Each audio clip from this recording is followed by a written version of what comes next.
Hello friends, welcome back to my channel.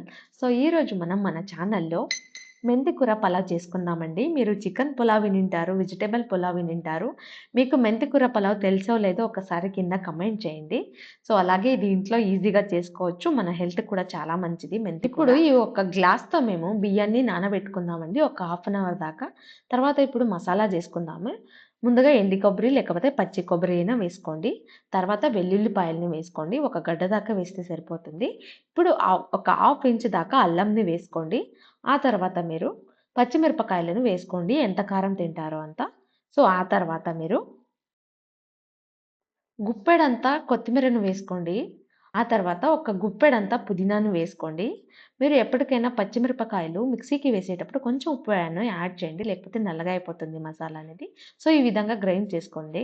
తర్వాత cooker పెట్టేసి 3 table స్పూన్ల ఆయిల్ వేసేసి 1 టేబుల్ స్పూన్ నెయ్యి వేస్తున్నాను నేను. నెయ్యి వేయకపోయినా 4 టేబుల్ స్పూన్ల ఆయిల్ వేస్తే సరిపోతుందండి ఒక గ్లాస్ రైస్‌కి.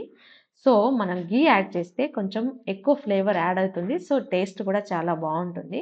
పులావ్‌కి కొంచెం ఆయిల్ ఎక్కువగా ఉంటేనే బాగుంటుంది. ఇప్పుడు కొంచెం ఆవాలు, జీలకర్ర వేసుకుందాము. ఆ తర్వాత 5, 6 లవంగాలను వేసుకోండి. సో తర్వాత కొంచెం అనాస పువ్వు అలాగే మరాఠీ మొగ్గును వేసుకోండి. చెక్క వేసుకోండి, కొంచెం ఎక్కువ వేయకండి. సో ఇప్పుడు బే లీఫ్ వేసుకోండి. తర్వాత 3 యాలకులు వేసుకోండి. సో ఇక్కడ మనం మరాఠా మొగ్గ అనేది ఎక్కువ ఎక్కండి. అది ఎక్కువ వేస్తే అది స్మెల్ అనేది బాగుండదు. ఆ తర్వాత 2 ఉల్లిగడ్డలను వేసుకోండి మీరు. చిన్నగా కట్ చేసుకొని వేసుకోండి. 2 ఉల్లిగడ్డలు వేయండి, ఒకటి కాకుండా. సో ఇప్పుడు ఉల్లిపాయలు ఒక హాఫ్ మినిట్ దాకా ఫ్రై అయ్యాక బఠానీలను వేసుకోండి. ఇవి నేను రాత్రే నానబెట్టుకున్నాను. సో మీరు రాత్రికి చేయాలనుకుంటే పొద్దున్నే నానబెట్టుకోండి. లేకపోతే పచ్చి బఠానీలైనా వేసుకోండి.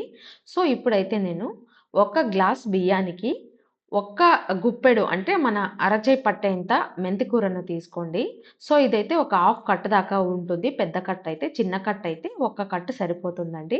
సో ఇది కొంచెం చేదుగా ఉంటుంది కాబట్టి బాగా ఫ్రై చేయాలి మెంతికూరని నీళ్ళన్నీ ఇంగిపోయేదాకా. అప్పుడే మనకు చేదు అనేది రాదు. చాలా బాగా ఫ్రై అయితే ఏమి చేదు ఉండదు.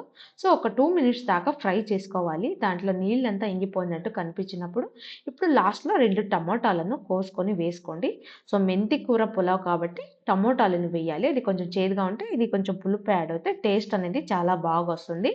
సో దీన్ని కూడా టమాటోలో ఉండే రసం అంతా ఇంగిపోయేదాకా ఫ్రై చేసుకోండి. ఒక 1 ½ 2 మినిట్స్ దాకా. ఇప్పుడు మనం టమాటో ఫ్రై అయ్యాక మేము ముందుగా రెడీ చేసి పెట్టుకున్న మసాలానైతే వేసి పచ్చి వాసన పోయేదాకా ఫ్రై చేసుకుందామండి. మసాలా నీళ్ళను కూడా వేయండి, ఏం పర్వాలేదు. సో ఇలా మేము పచ్చి వాసన పోయేదాకా ఆయిల్ కొంచెం పైనకి తేలేదాకా ఫ్రై చేసుకుందాము. ఆ తర్వాత ముందుగా నానబెట్టుకున్న బియ్యాన్ని వేసుకుందామండి.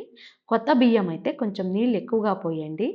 అంటే ఒక్క గ్లాస్ బియ్యానికి మీరు 2 గ్లాస్ చొప్పున 3 గ్లాస్ వేసినా సరిపోతుంది కొత్త బియ్యానికి. సో పాత బియ్యం అయితే ఒక్క గ్లాస్ బియ్యానికి 2.5 గ్లాస్ నీళ్లు వేస్తే సరిపోతుందండి. కరెక్ట్‌గా 2 గ్లాసులే వేయకండి. సో వెజిటబుల్స్ కూడా ఉన్నాయి కాబట్టి సో కొంచెం ఎక్కువ యాడ్ చేసినా పర్వాలేదు.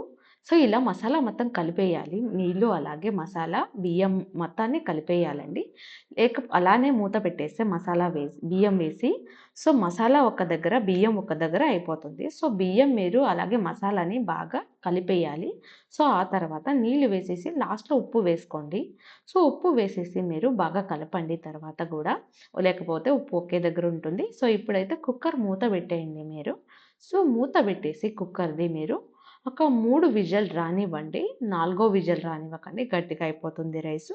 సో 3 విజిల్ అయ్యాక చూడండి ఎంతో ఆహ్లాదకరమైన, రుచికరమైన మెంతికూర పలావ్ అయితే రెడీ అయిపోయిందండి. ఇది చికెన్ కర్రీకైనా, దేంట్లోకైనా చాలా బాగుంటుంది. సో మీ ఇంట్లో కూడా చేసుకొని మీరు కూడా ఎంజాయ్ చేసి నాకు ఒక కమెంట్ చేయండి ఏ విధంగా వచ్చిందనేది. సో ప్లీజ్ ఫ్రెండ్స్, సబ్స్క్రైబ్ చేయడం మర్చిపోకండి. So thank you all of you. Bye friends.